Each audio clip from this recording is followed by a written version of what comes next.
currently engaged to a wonderful man who's been dealing with quite a situation with his ex-wife regarding their two kids' custody arrangement. A bit of backstory: my fiancé and his ex divorced about 5 years ago. Initially, the split was relatively amicable. They agreed on custody arrangements without involving courts, mainly because my fiancé's work schedule was pretty demanding. He managed to get 5 out of 14 nights with the kids, and even that required him to get special permission from his boss to come in late one day every other week. Things were working fine until I came into the picture 3 years ago. The ex-wife didn't take it well when we moved in together, but she kept things civil on the surface. Then COVID hit, and that's when everything went sideways. When schools switched to remote learning, the ex-wife contacted my fiancé and demanded he take the kids for 2 more nights, saying she couldn't manage her work and remote schooling. My fiancé told her he would need to check his schedule first, but she insisted it wasn't a request and that she couldn't handle it alone. Being the kind person he is, my fiancé agreed. On paper, it seemed great. We'd finally have 50-50 custody without court battles. But the devil was in the details. The schedule she proposed was a nightmare. We'd have the kids for 5 consecutive nights one week, then 2 separate nights the next week. Meanwhile, she got 5 straight nights every other week. We couldn't ever leave town for more than 3 nights without her permission, which she never gave. When we asked for just 1 weekend to attend my fiancé's cousin's wedding, she coldly reminded us that we had agreed to the schedule and that it was our problem, not hers. The kids weren't happy either. The single night visits were especially rough on them. The younger one would complain about hating to pack for just 1 night, while the older one pointed out that they barely had time to settle in before having to leave again. After 6 months of this mess, my fiancé tried to reason with her. He explained that he wasn't getting quality time with the kids and mentioned their complaints about the single night visits. He suggested moving the 2 separate days together, requiring only 1 day to be switched, and expressed flexibility about which day it would work best for her schedule. The ex-wife flatly refused to change anything. When my fiancé asked why, she said she didn't need to give him a reason. Even when he brought up how the kids hated the schedule, she remained stubborn. He reminded her that their agreement was designed to be flexible to avoid court involvement, but she just told him he could take her to court if he didn't like it. After letting things cool down for a few days, my fiancé called her again to understand her real concerns. She finally claimed it was because their son had physical therapy on the day we wanted them, and she wouldn't be able to see his progress or be involved. My fiancé assured her she could attend any sessions she wanted. She just needed to let him know. She finally agreed to the switch, but her true colors showed through pretty quickly. In the 2 years since then, she's only attended 2 therapy sessions. 2. But here's the best part. We documented everything. Every missed therapy session, every refused schedule change, every time she prioritized her convenience over the kids' well-being. Last month, when she tried to modify the custody agreement again to suit her new work schedule, we pulled out all that documentation. Suddenly, she became much more flexible about our schedule requests. Amazing how that works, isn't it? Now we finally have a schedule that actually works for everyone, especially the kids. They're happier, more settled, and we even got to attend 3 family weddings this year, all without having to beg for permission. I recently moved to a small town after getting a new job as a service technician. The work schedule is Tuesday through Saturday, 8 to 5, though I often work late. My job involves driving around in a company truck to fix things at customers' houses, sometimes dealing with up to 10 different people a day.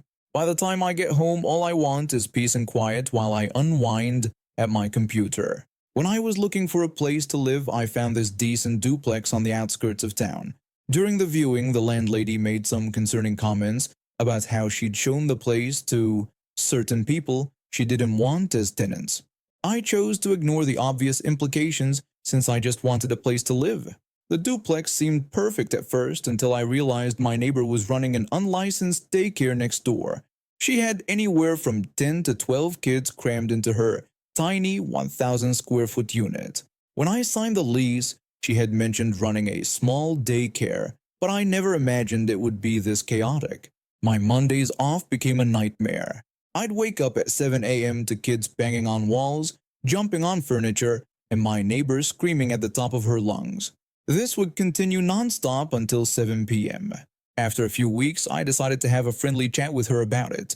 I started by politely asking if I had ever been too noisy, saying I'd be happy to quiet down if needed. She assured me that she never heard anything from my side. When I brought up the noise levels during the day, she immediately got defensive. She claimed that daycares were naturally noisy, and since it was her only source of income, she had no choice in the matter. I tried reasoning with her, asking if she could at least keep the kids from banging on the walls. She responded with excuses, saying she was just one person watching 10 kids and couldn't be everywhere at once. When I suggested she consider hiring help or taking some childcare classes, she became hostile. She told me I should be the one to move somewhere else, and that I was stupid for moving in next to a daycare in the first place. That's when I decided to ask if she even had a license to run her daycare. This question clearly struck a nerve. Things went south quickly after that. Turns out she was best friends with the landlady. At the start of the next month, the landlady served me an eviction notice, claiming I was causing tensions with other tenants. Even though I'd only ever spoken to my neighbor, they picked the wrong person to mess with. I did some research and discovered my neighbor was breaking multiple childcare laws. The state has strict limits on how many children an unlicensed facility can watch, plus requirements for inspections and background checks. She had none of these. I also learned that it's illegal for landlords, even private owners, to discriminate against tenants based on race or other protected characteristics. I called Child Protective Services to report the illegal daycare. Within an hour, 2 agents and some police officers showed up. They made her call all the parents to pick up their kids immediately. Through my thin walls, I could hear them explaining to each parent how they could be liable for leaving their children with an unlicensed provider. My neighbor got hit with a hefty fine and a court summons. But I wasn't done.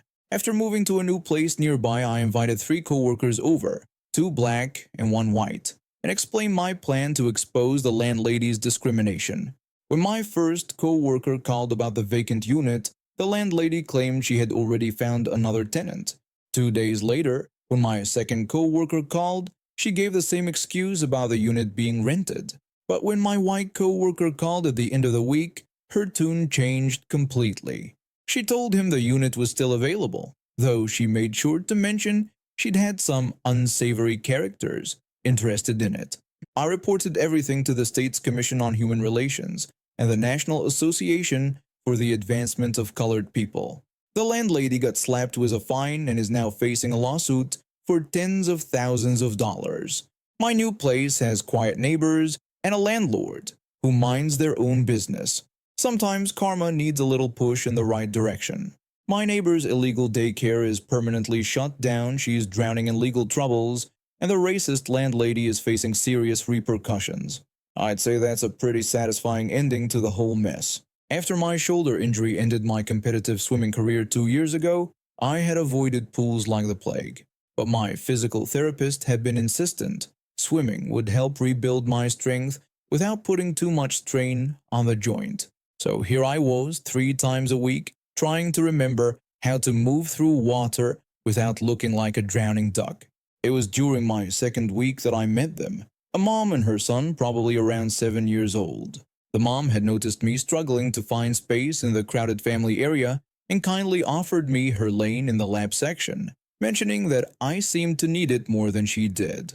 After that, we developed this nice routine where I'd pause at their end of the pool to catch my breath and we'd chat a bit. Today started pretty much the same way. I was doing my usual attempt at freestyle when the mom waved me over. She asked if I could watch her son while she used the bathroom. I just nodded. Years of having 3 sisters taught me never to ask a woman about bathroom emergencies. The little guy was already comfortable with me and we've been sharing the pool area for weeks now. For the next 10 minutes, our swimming lesson quickly turned into what felt like a circus act. He discovered that my shoulders made an excellent diving platform, and honestly, I didn't mind. The joy on his face every time he jumped from the clouds, his words, was worth the slight discomfort. That's when she appeared, a woman who practically materialized beside us, dragging a little girl behind her like a reluctant shadow.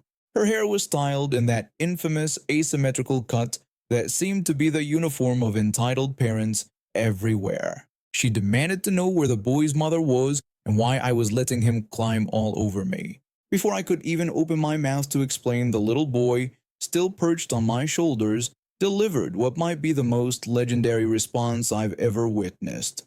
He loudly announced to Karen that his mommy had asked me to watch him, adding that his mom hadn't pooped in 3 days and had probably just got unstuck. Then he asked Karen if she was really going to ruin that for his mom too. The pool area went so quiet you could hear water dripping from the gutters. Then came the poorly concealed snorts and chuckles from other swimmers. One older gentleman actually had to pretend he was coughing to hide his laughter. Karen's face went through an impressive color spectrum, settling on a level of red that would make a tomato jealous. She grabbed her daughter's arm and stormed toward the locker room, muttering something about inappropriate behavior and calling the manager. The moment she was gone, I couldn't help but give the kid a high five. The other swimmers were openly grinning now, and one lady nearby actually gave him a thumbs up. When his mom returned, the embarrassment on her face was priceless. When her son proudly recounted the entire exchange, she was mortified about her personal business being announced to the entire pool, but there was a hint of pride in her eyes too. She apologetically suggested they should probably leave. Before they left, though, another regular swimmer approached us and told us not to worry about what Karen had said. The swimmer explained that Karen had been trying to get people banned from the pool for months, and just last week she had complained about an elderly couple doing water aerobics too, suggestively. That made everyone laugh again, and the mom seemed to relax a bit. When they were leaving, I overheard the little boy asking his mom if they could come back tomorrow, and I couldn't help but smile. I grew up in what I can only describe as a nightmare. My parents weren't just neglectful, they were actively harmful to my development. They'd spend money on expensive vacations and luxury cars while I wore the same worn-out clothes to school. When I needed school supplies, they'd tell me to figure it out because they weren't made of money. Meanwhile, they'd come home with shopping bags full of clothes. They kept detailed records of every single penny they ever spent on me. Everything from diapers to school lunches was meticulously documented in what they called their investment portfolio. They'd regularly remind me that I was costing them a fortune and that I'd better be worth it someday.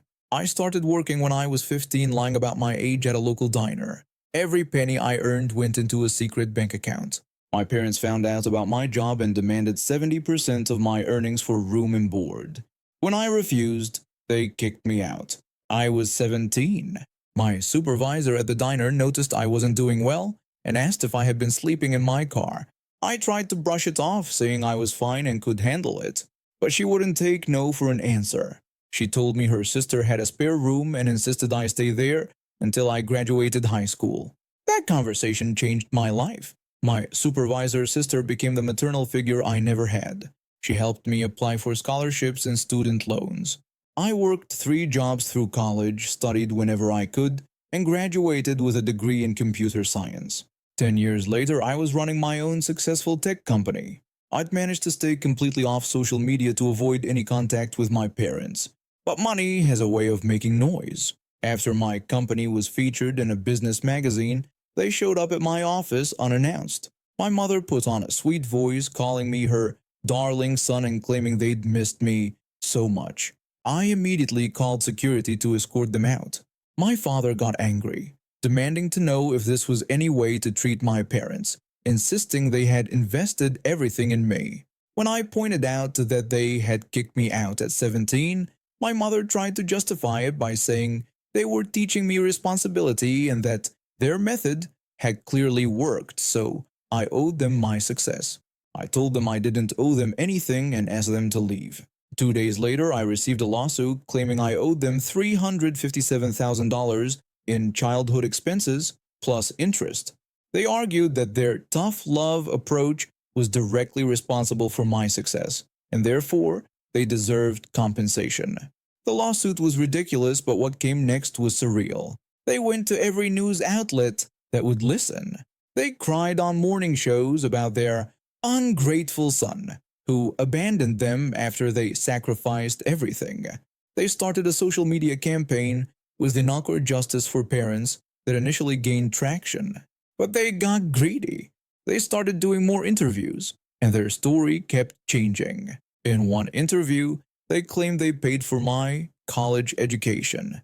In another, they said they supported me through my first failed business. I never had one. Then my old supervisor from the diner came forward. She publicly shared how she had watched me sleeping in my car for 2 weeks before she found out about my situation and said that my parents were lying about everything. More people started speaking up. My high school teachers shared stories about how they'd pull money to buy me lunch. Former neighbors talked about hearing their screaming matches, about spending money on the waste of space, their name for me. The final nail in the coffin, they'd forgotten about their precious investment portfolio. My lawyer subpoenaed it, and it was a gold mine of evidence, not for them, but for me. It showed years of systematic financial abuse, including them taking money from my childhood bank account that relatives had set up for me. The judge didn't just throw out their lawsuit, she referred the case to the district attorney's office for potential criminal charges related to the documented theft from my childhood account. Outside the courthouse, my mother screamed that I was destroying their lives. I calmly told her that their own greed did that. My father threatened to tell everyone what an ungrateful son I was. I simply replied that their own records had already told everyone the truth. They were eventually charged with financial fraud and had to pay restitution for the money they stole from my childhood account. The social media campaign they started turned into parental abuse survivors, where thousands shared stories of entitled parents trying to cash in on their children's success. My company launched a foundation that helps young people who've been financially abused by their parents, providing scholarships and legal aid.